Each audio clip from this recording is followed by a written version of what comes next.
Coaching as Benevolence, a podcast for people who are curious about using coaching for self-development. I'm Eryn with Roots and Wings Grief and Loss Coaching. And I'm Shawn with Michelle Sage Place Positive Intelligence Coaching. Today we are continuing to read and go through our guided journal, Coaching Nuggets of Wisdom to Inspire, Explore, Act, Flourish, a guided journal to live your best life. We have gone through Inspire and Explore, and now we are going through Act, the third section of our guided journal. We started Act last week with feedback, and now we are moving on to the next prompt. And if you're following along with us, that's great. If you don't have the journal, that's fine too. We encourage you to get the journal. And if this resonates with you, please purchase the journal and follow along with us in previous recordings because it's available. All right. I'm going to read the prompt now. Find time to include micro moments in your day. Imagine taking 2 seconds. I'm going to start over. Find time to include micro moments in your day. Imagine taking 2 seconds to close your eyes and breathe. Now, try that. What happens? We need these micro moments throughout the day to stay grounded or to return to groundedness. Utilizing our own healing and brief periods of time, seconds to a minute or two, we can empower ourselves in ways we never thought possible. What is a quick strategy that helps you reorient to your world during the day? How can you use that more? I can say as I'm reading this prompt that this is something that I really needed to hear because I often, especially now, because it just feels like everything is in turbo mode, like there's no fast forwarding. It's like it's more than fast. It's like it's warp speed. Okay. My life is in warp speed. And I have not in like, I would say the past couple of weeks, even had time to just sit down and breathe. There's so many things happening on so many different levels. And this is a reminder to me how important it is to take the time. And the other thing that really resonated with me was just how little time it takes. In that line where it says, imagine taking 2 seconds to close your eyes and breathe. Now try that. I did that. And the first thing that I noticed in the 2 seconds that I just closed my eyes and breathe, I noticed that I could hear my heartbeat, which is unusual. I don't often hear my heartbeat, probably mostly because I'm in my head most of the time and not in my body. But hearing my heartbeat and like when I heard my heartbeat in that 2 seconds, there was a sense of connection. And it was a reminder how important it is to tap into my body and to be more present with what's going on the physiological level. And the part where it talks about we need these micro moments throughout the day to stay grounded or to return to groundedness. I would say that in that 2 seconds of closing my eyes and breathing, I did feel more grounded and I did feel a little less frenzied, coming from a very busy day, very exciting, rewarding, energizing day. Nonetheless, I did need to have that feeling of groundedness because that feeling of groundedness for me gives me a sense of security. And I think that's really important to be able to empower ourselves, to remind ourselves that we have it within us to give ourselves that sense of security, that we don't need it externally, that just by taking a micro moment to breathe and to listen to our heartbeat, to, come into the present moment, we are using that tool to give ourselves that stability and that security that is coming from within and internally, thereby reinforcing the feeling in our nervous system, our parasympathetic nervous system and our sympathetic nervous system to, tap into that and know that we can provide ourselves that sense of stability. Eryn, what's coming up for you? I think I want to start with the part where it says, imagine taking 2 seconds to close your eyes and breathe. Now try that. I remember us writing this, but it's been a while since we have revisited it. And so reading that first line of the instructions of imagine taking 2 seconds to close your eyes and breathe, that tripped me up a bit because I was like, whoa, wait, nope, I'm not going to do it yet. I'm not going to close my eyes. I need to imagine it first. And I think that in itself, that first step of this kind of 2-step process is such a mindful way to observe ourselves. And so by imagining that I'm taking those 2 seconds to breathe, I can kind of see in my mind this vision of myself that is very, very calm and kind of has the space, even though 2 seconds goes by quickly. And so I think when the readers or whoever's using this journal goes from that first line to the second, it may be worth taking that time to explore the first line and having a sense of a pause before moving into then trying the exercise.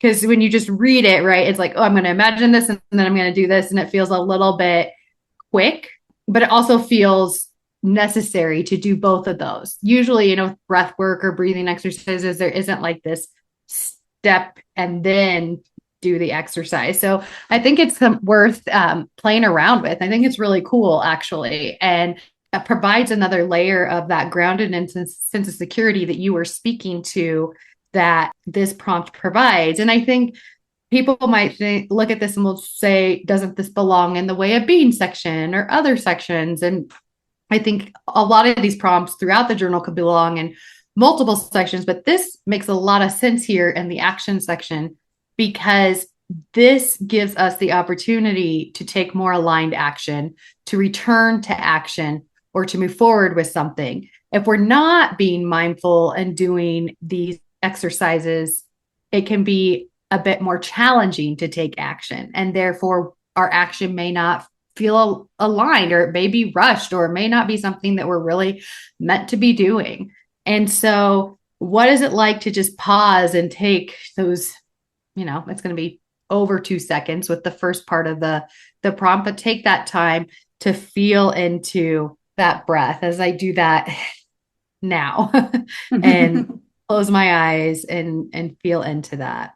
This is an exercise that takes so little time with such a big payoff that it can be done consistently throughout a day. And I think with a big payoff for not only our well-being, but again, for taking action. And some people who are action oriented may think, let's just go right on through. We don't need to do any of this stuff. And that's how I actually used to be. And I was highly action oriented, which was both a challenge and, it was helpful in our culture to be that way. Now I'm a little bit less of that, but I still am not swinging completely out of action. I'm not paralyzed to take action when I try these exercises. These exercises give me what I need to take action in a more mature, authentic, and aligned way. And so those were some of the thoughts that were coming up for me there. And just this idea that we do need to return to groundedness throughout the day, every day. And I fail at that multiple times, right? This is a practice. This takes an ebb and flow. It takes time to do this. It takes time to develop these skills and strategies and find ones that work for you. Because even if you're looking at this one today and thinking, oh, well, this 2-second exercise isn't going to be the most effective for me, I could try something else maybe, or come up with some other exercises or tools that I have already available to me and try those to see if I can become a little more focused to take action. So I think that those are where I kind of went in my mind. What came up for you, LaShawn, there? As you were talking, the two things that came up for me, the idea of practice. Practice is so important because practice helps make something permanent.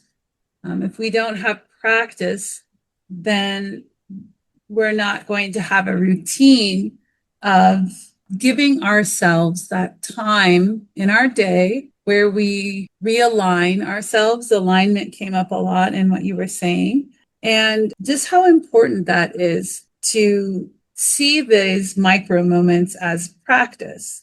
Looking at the prompt, like the first line is find time to include micro moments in your day. The idea of doing this as a daily ritual or a daily practice. And I love that you bring that back in with your reflections, Eryn, and how that can lead to aligned action, which brings us to the section that we're in right now, which is ACT. And I especially related to what you said, Eryn, about alignment and aligned action. When we have clear, laser focused vision and we are going towards something that aligns with our purpose, aligns with our values, it is, I think, more effective when we take action from a grounded, centered place. And I think these micro moments will create opportunities for us to, one,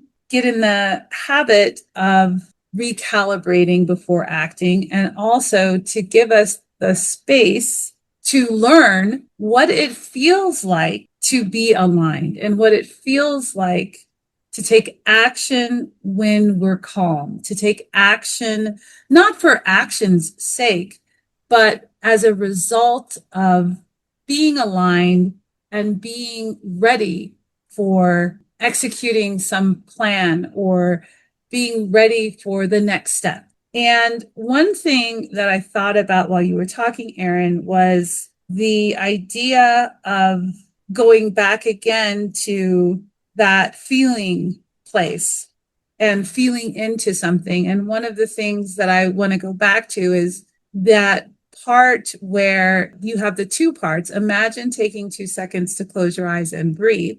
Now try that. So imagine first, then take the action. Mm-hmm. So it's like, setting the stage for that. And then what happens? This is the part that I want to focus on, because what happens, it's noticing how your body is responding to taking this 2 seconds, closing your eyes and breathing. What happens? And noticing is such an important part of learning. And it's such an important part of knowing who you are and how you show up in certain moments. And so I really wanted to bring attention, our readers and listeners' attention to that part, that we give ourselves the space and the time, and it's a small amount, it's a minute to 2 minutes, to notice what's happening inside of our bodies. And also what's happening, what are the thoughts that bubble up in these moments of quiet, these moments of stillness, because it's interesting to pay attention to those thoughts in a very light way, where you're not grabbing onto those thoughts, but you're allowing them to kind of rise up like bubbles. And you're just kind of paying attention to, my elbow itches, or, the kind of thoughts, oh, I have that meeting tomorrow, so that you can be aware of the tape that runs in the background. And not in a way where you're judging it or you're trying to fix it or change it, but just adapting that curious stance, that curious observation. What's going on in my mind? What thoughts are bubbling up in there? And just paying attention to that, noticing that without judgment. Eryn, what's coming up for you? One of the things you said earlier on about what does it feel like to take action when you're calm, my brain kind of started going on all these different pathways where I kind of missed, I think, some of the other pieces you were saying in there. So that really piqued my interest. I was like, Yeah. oh, so what does that really mean when people make decisions when they're calm? Do we always need to make decisions when we're calm? And I think so ish. I think there needs, right? I think it's hard to do when we live in a, fast paced culture and everything is very rushed. It can be hard to have that sense of calm when making multiple decisions within one day, but maybe even the decision to pause is enough to then step into that calm. And I don't think this is easy. I mean, it can be, right, for some people. I think some people are very good at channeling their energy in a calm way that provides them almost a superpower to live this life. Some of us, like me, don't necessarily have that calm that I'm thinking of when I think of these like more quiet and grounded and kind of and maybe even a little more introverted people. And I try to grasp at that some too, right? But I'm like, oh, that's not me. But I do need to be making decisions from a calm heart and a calm mind. And that goes back to getting feedback from others. And I think from what we talked about last week. And it also goes back to these micro moments of micro dosing acts of mindfulness and meditation and calm. And so it's hard sometimes to sit with the calm and make a decision because it can be easier just to make a quicker decision than a different one. And actually, I saw on the back of a kid's t-shirt today at a barbecue I was at, it said, alone, I can get there fast. Together, we can get there far or go far. And that really stuck out to me reading the back of this kid's t-shirt and thinking about just the pace of things in terms of how this relates to making decisions and how this relates to using both our internal compass that we can get from this exercise, but also that external support from friends, family, colleagues, etc. So that really came up for me as you were talking, and I kind of went on all these different tangents and tried to bring it back to what am I experiencing? Why did this really evoke something in me? When you said what it feels like to take action when you're calm or when calm. So that really stood out. And then your question, you going back to the question of what happens, that stood out to me a lot too, because it is so poignant. It's like, well, what happens? Well, you notice things like you said, your thoughts, your heart rate, your maybe something else. But sitting with the stillness is such an art and a practice, like we've used that word a few times now, that I think that also rises up this understanding of I need to practice this. I need to sit with this more. I need to be patient. All these kind of, I don't love that I'm using I need, but hopefully it makes sense. All these little things that kind of add up to say we can have some stillness.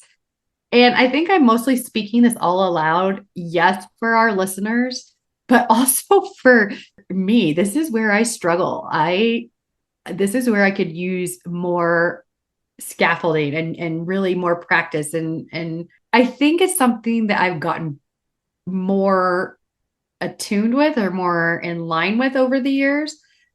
But I'm sitting here, I'm talking about this and I get it. And it's so helpful.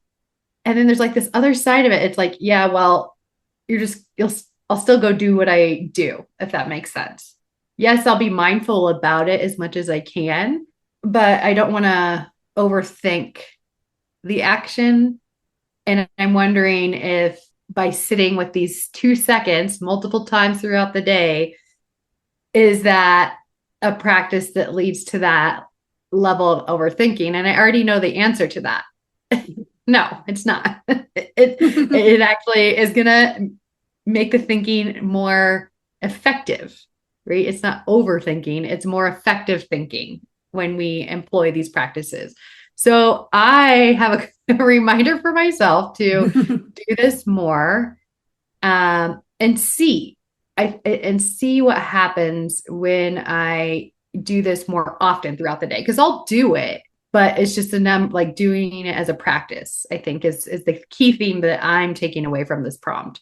There are so many things that you brought up that, and very similar to what you said, like you kind of latched on to one thing and just kind of went on that little garden path.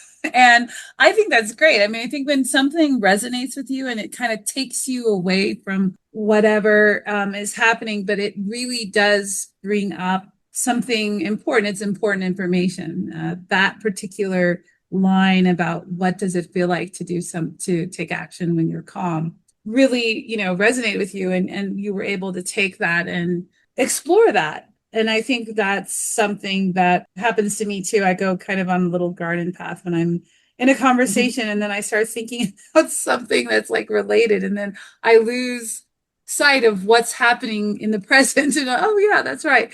We were talking about this, and now I'm back in. Yeah. And yeah, I think that's kind of the nature of these type of exercises as well, is it does kind of take you on different tangents that are meaningful to you in your journey. And that's one of the reasons why we wrote this guided journal, so that you can learn, more about yourself and the things that work for you and the things that matter to you and the things that stick out for you. And so I think that's part of the journey, is finding little garden paths in other ways. And my garden path, as you were talking this time, and reflecting on this, when you mentioned the overthinking, or how this can be something that you might put a little bit more weight on than necessary. And I love how you went through that whole process where you're like, would this lead to overthinking? And then you answered your own question. No, it's going to make my thinking better, which is great. Again, it shows how powerful this process is, how we can come to our own conclusions by hearing ourselves think out loud.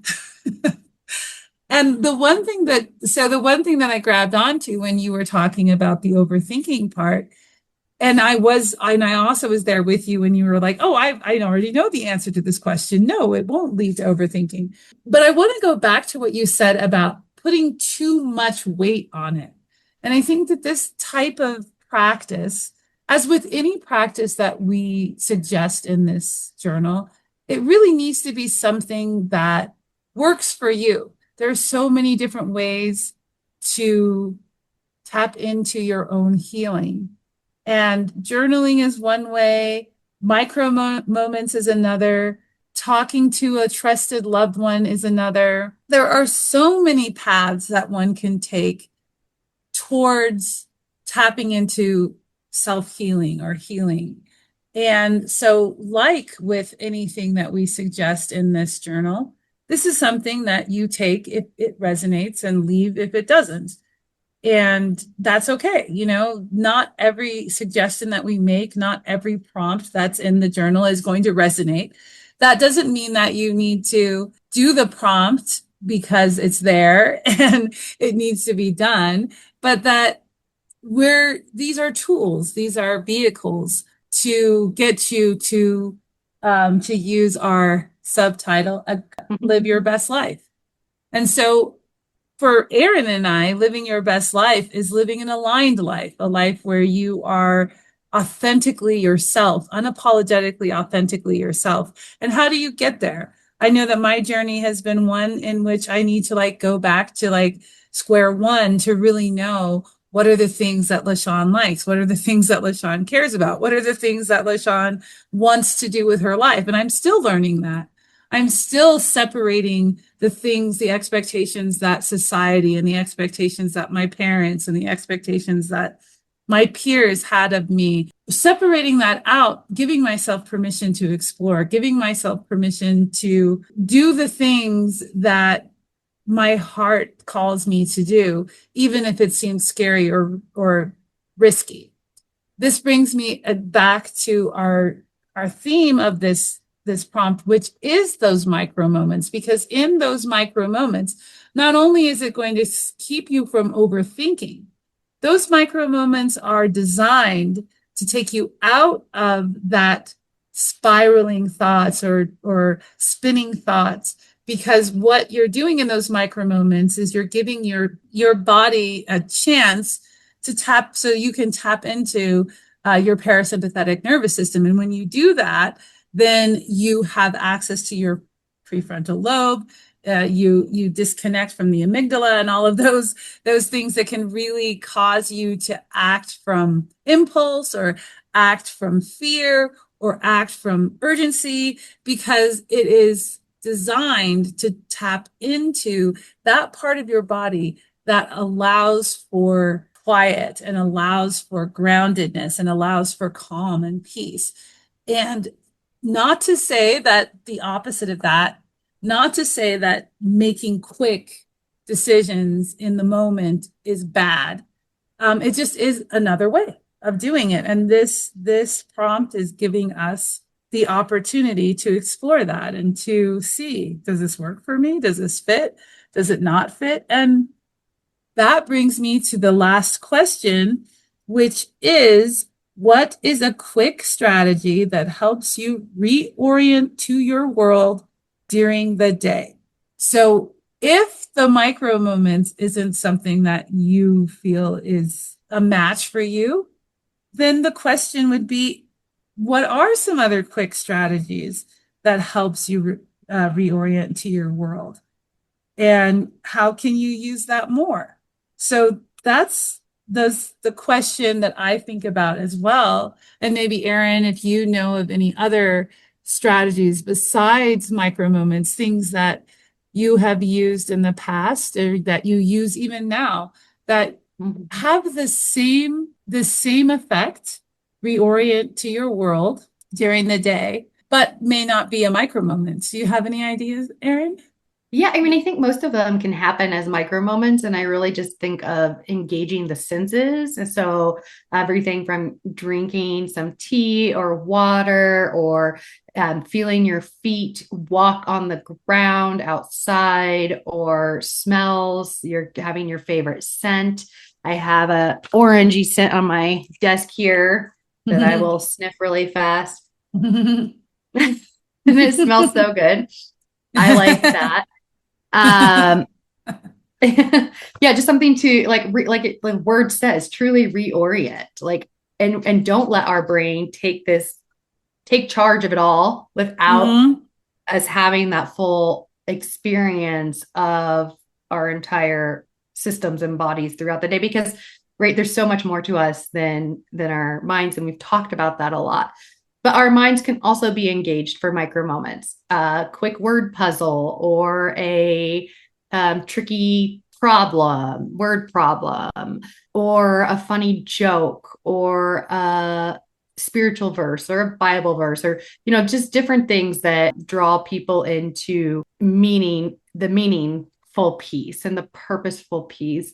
But it doesn't have to be very serious either. So those are just kind of the first ones that come to mind. And I think taking a step away can also be helpful, turning a different direction, leaving a conversation if needed to, take a break or whatever, because you're recognizing that, oh, I'm not being very effective in this conversation right now.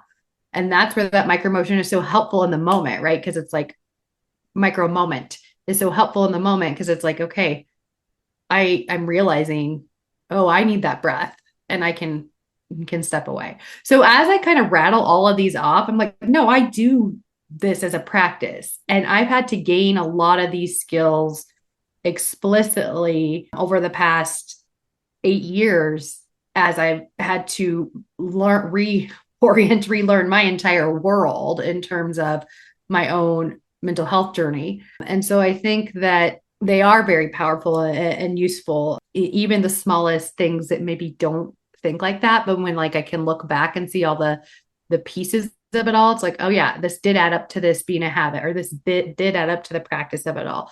And again, it doesn't have to be forced, like you were talking about. I loved how you spoke to that theme so well. And I just was listening and taking that all in and really just like, yes, you said that so well. It doesn't have to be this. And if journaling isn't your thing, it doesn't have to be journaling, right? But I think that there is the stance of being a curious seeker and learner in life that relates to this, that really helps build this as a practice rather than it feel like a forced thing. So just being curious, I guess, about what micro moments are going to work best for you, and being curious about, when they're working and when they're not. I think that's worth it, because some things will work better than others for each person, like you so spoke to so well. So I'll leave that piece there. I'm trying to think if the only other thing that I wanted, I think, to highlight on that was when you said talking aloud, or by hearing ourselves think aloud, it's helpful, right? And I think that's true in so many ways, especially if we've gotten to the point where it's like, okay, I am doing this for feedback versus I'm just doing this to unload or to, go on a rant about someone. That's not that helpful but other ways of expressing ourselves and needing to sit with that thinking, I think, can be really helpful. And saying that aloud and hearing ourselves think aloud is such a gift. And it's so nice to have, friends and family with those skills, to listen when I need people to listen, or when I do need to spin a few ideas aloud. And so I think the other piece on here with that is when you have somebody who can hold that space. I think that's truly a gift. And I'm trying to think anything else on our prompt, LaShawn, or do you have Yeah, a I call to mean, action? it feels complete. It does feel like, I don't know, from my end, it's like it feels like this is a good time for call to action. I want to go back, I think, to Yeah. and have people try that. Imagine yourself taking those 2 seconds to close your eyes and breathe and sit with that, and Mhm. then try that, and then reflect on what happens. And I think that's my call to action. Try the exercise here, and if it's not for you, it's not for you. But I think I think there could be a lot of different pieces and layers of information when you Mhm. reflect on it.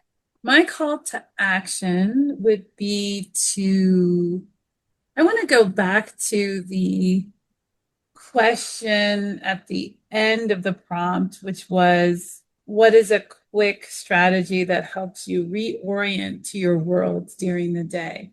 And yeah, my call to action would be to write a list of things, quick strategies like that reorient you to your world. I would say no more than 10. Just write a list and then look at that list and see what strategies in that list are strategies that you use once or more than once during your day. And then just, do a little inventory of those micro moments or quick strategies that help you reorient. Thanks for joining us for Coaching as Benevolence. I'm LaShawn with Michelle Sage Place, Positive Intelligence Coaching. And I'm Eryn with Roots and Wings, Grief and Loss Coaching. Have a benevolent day.